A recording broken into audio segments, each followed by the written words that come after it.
ఒక్క హిందుత్వ ఎజెండాతోనే మీరు వెళ్తూ ఉన్నారు, ఒక్క చార్మినార్ ప్రాంతం మీద ఫోకస్ చేస్తూ ఉన్నారు. మిగతా ప్రాంతాల విషయానికి వస్తే అంటే ముస్లిమ్స్కి సంబంధించి మీ విధానాలు ఏ విధంగా ఉండబోతున్నాయి? నేను ఫస్ట్ హిందుత్వం మీద నేను ఇది పోరాటం నడపట్లేదు. హిందుత్వం అనేది నా ధర్మం.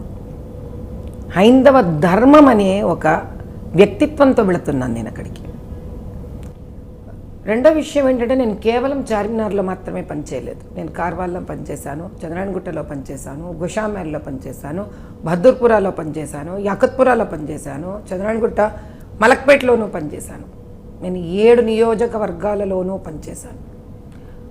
చాలా మటుకు ఎక్కువ శాతం నేను పస్మంద స్త్రీలతో, ముస్లిం ఆడవాళ్లతోటి, షియా కమ్యూనిటీతోటి, దాని తర్వాత అనాథాశ్రమాలతోటి కూడా పనిచేశాను, మద్రాసాలతో పనిచేశాను, హైందవులతో ఎంతమందితో పనిచేశాను.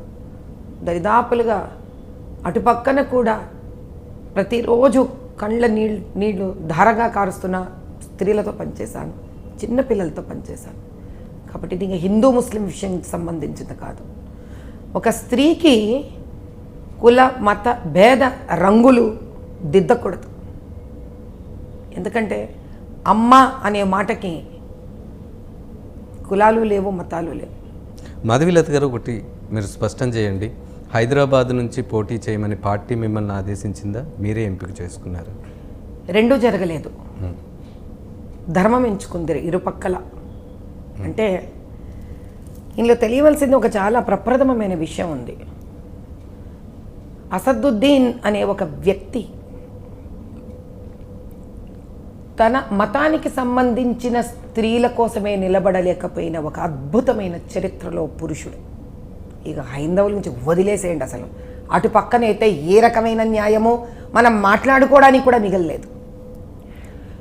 హైందవ ధర్మంలో మనం ఇంట్లో ఆడపిల్లని కంటి నీట పెట్టం. అది దేశానికి వర్తిస్తుందని నమ్మిన ఒక మహానుభావుడే మోదీ గారు. ఎవరైతే ట్రిపుల్ తలాక్ని అంటే ముస్లిం మతంలోని స్త్రీ పడుతున్న వేదనని, బాధని చూసి అర్థం చేసుకొని ఆ స్త్రీని అటువంటి ఒక బాధాకరమైన పరిస్థితి నుంచి బయటికి లాగాలి, హైందవ స్త్రీ ఎంత ముఖ్యమో ముస్లిం స్త్రీ అంతే ముఖ్యమో అని నమ్మిన ఒక ఉత్తమమైన ధర్మబద్ధమైన వ్యక్తి మోదీ గారు. ఎందుకంటే అప్పుడు నేను ఈ ట్రిపుల్ తలాక్ మీద నేను ఎప్పుడు పనిచేశానో అప్పుడు ఒక సామాన్యమైన స్త్రీలాగా పనిచేశాను. నేను ఇంద్రేష్ భాయ్ సాబ్ ఆధ్వర్యంలో పనిచేశాను. ప్రప్రథమంగా ముందు first donation to triple talaq destitute ఉమెన్కి నేనే డిక్లేర్ చేశాను. అంటే నేను ఇవ్వడం జరిగితే ఇంద్రేష్ భాయ్ సాబ్ గారు దాన్ని డిక్లేర్ చేయడం జరిగింది. ఆ మొదటిసారి ఎప్పుడైతే మనం తలాక్ని నిర్మూలించాలనుకున్నామో, ట్రిపుల్ తలాక్ అని, ఆ రోజు ముస్లింలకు ఆధారంగా నిలబడవలసిన వాళ్ళ మనిషే అయిన అసదుద్దీన్ గారు పార్లమెంట్లో నిరాకరించడం అంటే ఆయన ఔన్నత్యం ఎంత గొప్పదంటే, అంటే స్త్రీ నాశనమైపోయినా, స్త్రీ చెడిపోయినా, స్త్రీ వాడబడినా చలనం లేని ఒక చరిత్రకే అర్థం కానటువంటి ఒక మనీషి ఆయన. మనిషి కాదు, మనీషి. రెండోసారి యూసీసీ. ఏమిటి ఆయన కష్టం అంటే, ఏ రోజు అతని ఉద్దేశంలో ముస్లిం స్త్రీ అధికారమో ఆధిపత్యమో కాదు, బతకకూడదు అతని ఉద్దేశంలో, నాశనం అయిపోవాలి అతని ఉద్దేశంలో. అంటే సరిసమానంగా ఒక ఇంత ఒక ఆస్తో ధర్మబద్ధంగా ఆవిడికి, ఒక ముస్లిం స్త్రీకి, పస్మందా స్త్రీకి, ఏ ముస్లిం స్త్రీకైనా ధర్మబద్ధంగా జీవితంలో అణిచివేయబడకుండా ఉండడానికి ఒక హైందవ ధర్మ సంస్థాపకుడిగా, ప్రధానమంత్రిగా మోదీ గారు తీసుకున్న ఒక ధైర్యమైన నిర్ణయానికి హర్షించాలి, అతను ఆనందించాలి.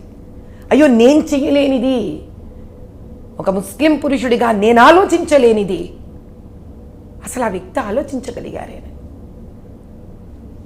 వద్దతనికి. సరే పక్కన పెట్టి ముచ్చటగా మూడోసారి ఆయన 33% స్త్రీలకు రాజకీయ రంగంలో రిజర్వేషన్ అనౌన్స్ చేశారు. బా,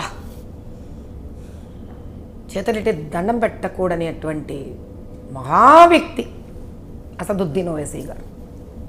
అంటే స్త్రీ ఇస్లాంలో బానిస, స్త్రీ ఈ భారతదేశంలో మైనారిటీలను నేను మైనారిటీ రిప్రజెంటేటివ్ వాళ్ళు గుండెలు బాదుకొని మాట్లాడతాడు కదా పార్లమెంట్లో. సో ఆయన ఉద్దేశం ఏంటి? స్త్రీ ఎందుకు పనికిరాదా? స్త్రీ పురోగమించకూడదా?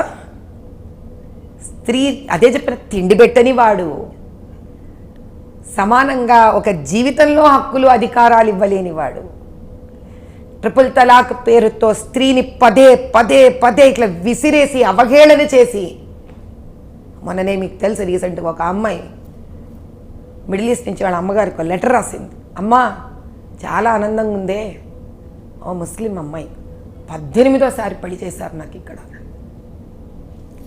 ఎలా వినిపించకుండా ఉంది ఆ వ్యక్తికి.